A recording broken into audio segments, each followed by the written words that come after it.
Hey y'all, and welcome back to my channel. In this tutorial we are going to make a Camipaige boutique inspired tumbler. This is the tumbler that Brooke did a tutorial on, and as soon as she posted a teaser reel on it, I just had to make one myself. So I don't like copying designs. I like taking the elements and the aspect of their design and creating something of my own. So I am going to put my own spin on it and show you how I did that, but of course using the beautiful file that she created that is available in her store.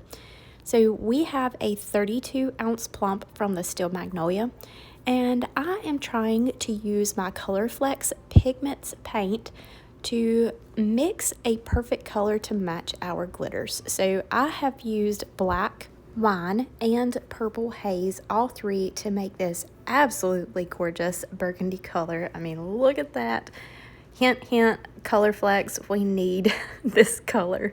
So the COLORFLEX paints are 3-in-1. It's paint, primer, and a glitter glue. However, since we are doing an ombre, I'm going to be using the 1-to-1 ratio Artistry Fast Set Epoxy to adhere our glitter.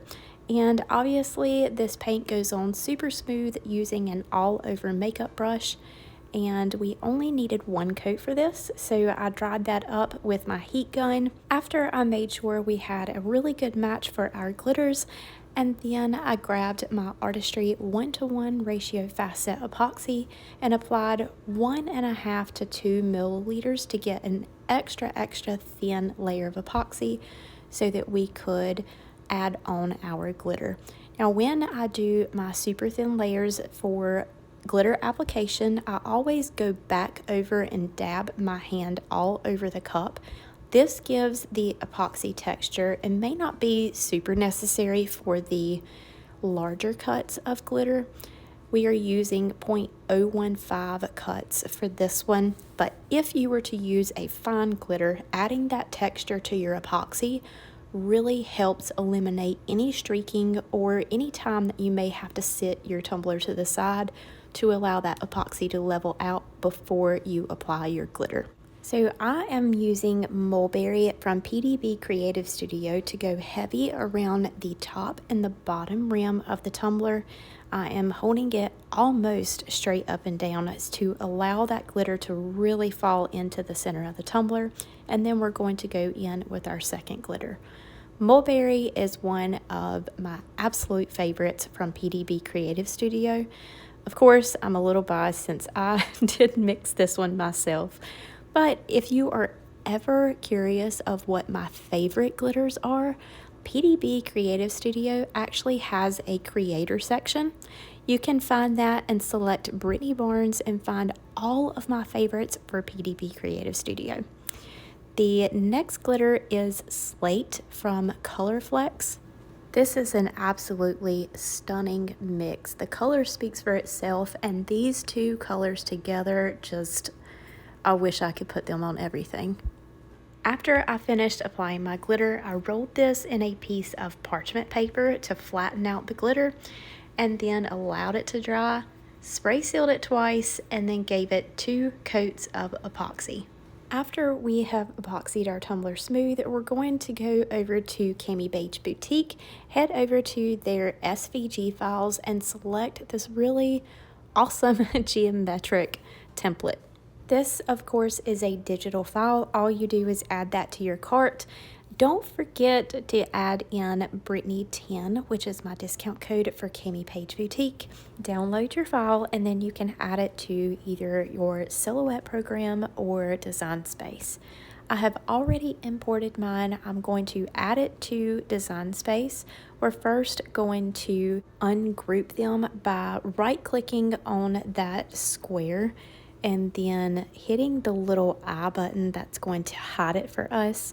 And then we're going to create a shape of our own for the exact dimensions of our tumbler. Now this SVG, you can actually take that original if you're going to use this one and resize it, then hide the shape and go directly to cut. However, I am going to highlight this, create a 0.045 offset, highlight both of them and select slice, delete those extras, and then we are going to resize this to where we have a teeny tiny bit of overhang since it's sort of boxed in the ends of our lines. So we're going to allow this to have a tiny bit of an overhang, select both images, and then select slice once again to cut off those edges, and then we will be left with what we are going to cut. I hope all of that makes sense, and the reason I didn't use the original, it's incredible, of course, I just did not want to use the exact same thing as Brooke. So I have done a lot of line work on my tumblers, and I thought using an offset would be more of my style, getting those really fine lines. I did use the Vinyl Plus setting since we are using a little bit of a thicker vinyl, and this is the copper textured metallic vinyl from TeckWrapcraft.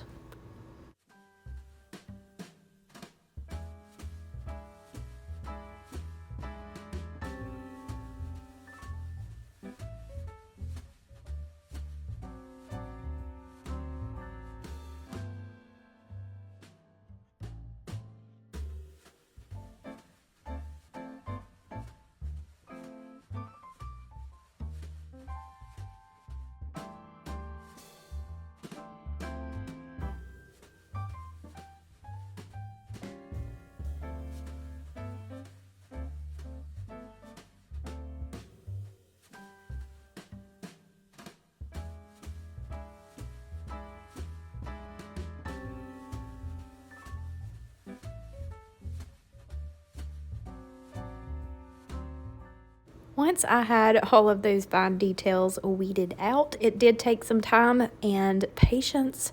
I actually did this twice, but the results in the end are definitely worth it. So I took that off of my cutting mat, and I used regular transfer tape, just the same transfer tape I usually use in all of my tutorials. I really wish that I would have had a stronger grip tape on hand, because it definitely would have come in handy with all of these fine lines and such a big sheet of them. So once I had that transfer tape on there, I trimmed off the excess so that I could use the edges as a guide to line this up on my tumbler.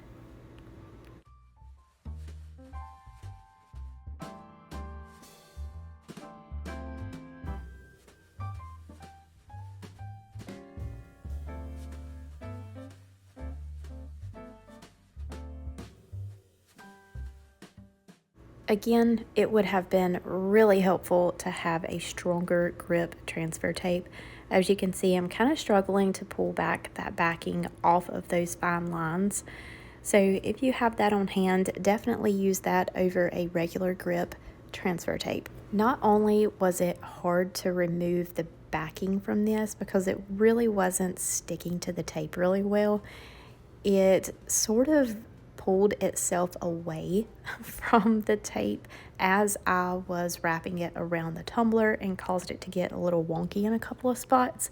So after I had this on, I did have to go back and spend quite a bit of time getting everything lined up as it should be.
And you know, we were using a very large decal to go over the seam, so I have no idea why I spent so much time trying to correct it when it was just going to be completely covered up anyway. But I guess that was my OCD just kind of taking over for a moment, or lots of moments, because it did take me quite a while to get everything lined back up.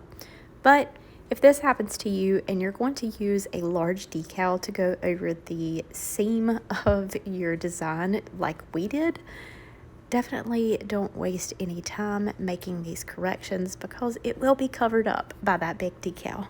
After we got that fixed and all of them pressed down really well, I went over it with a thin coat of epoxy.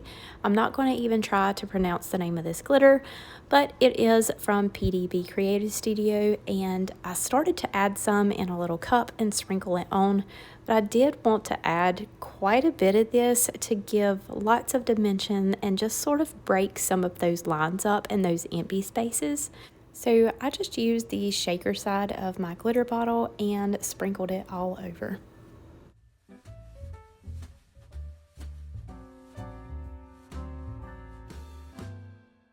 I did use the Artistry 1:1 ratio facet epoxy, so I gave that about 30 to 45 minutes and added on another super thin layer of epoxy, and then I printed out our gorgeous florals that we are going to add over the seam side.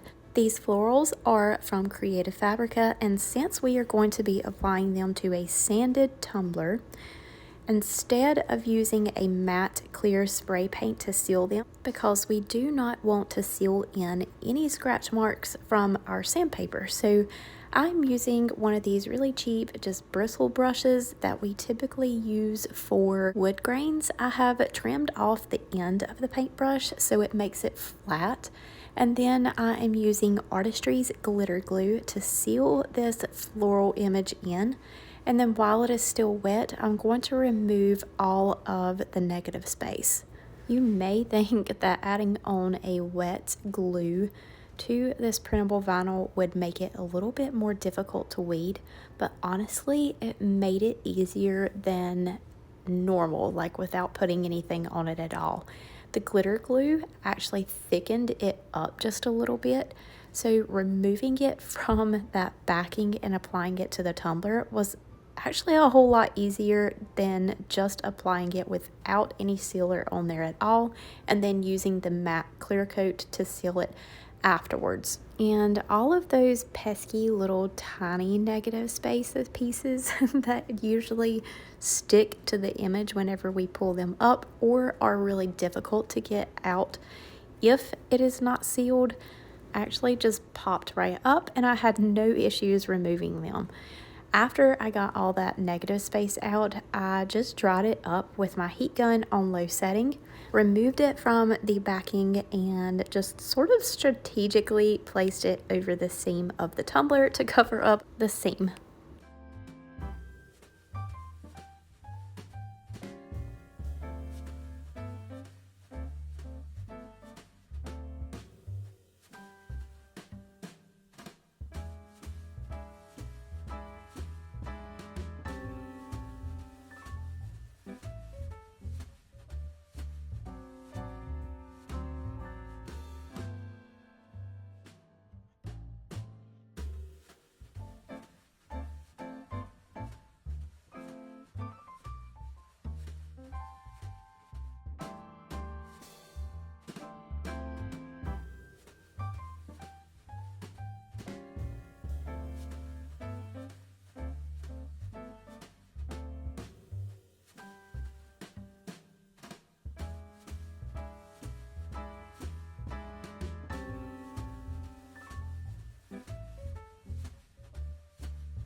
We're going to add a name to the back side of this tumbler, and for the name, the two fonts that I used was Yessie, Yessie is the little swoosh elements on the end, and for Callie in the center, I used Lovetail.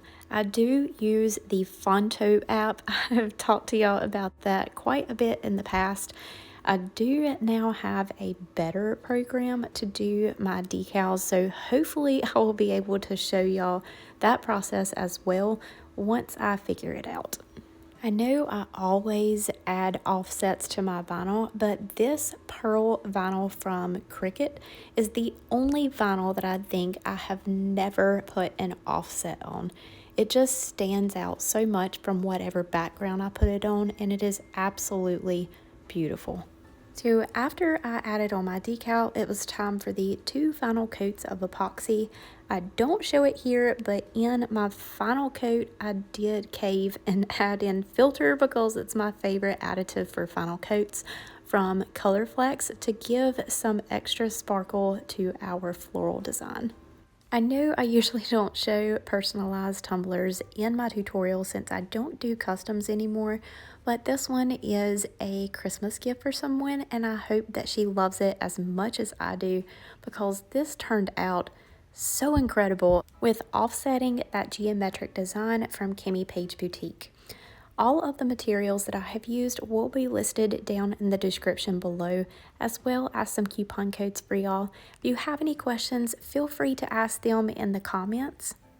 Be on the lookout for our 12 days of Christmas starting really soon. We are only a few subscribers away from 15,000, so make sure you hit that subscriber button and hit the bell in the corner to be notified anytime a new tutorial drops. We will be doing some pretty awesome giveaways once we hit that 15,000 and during our 12 days of Christmas. That is all for today. Thank you all so much, and we will see you next time.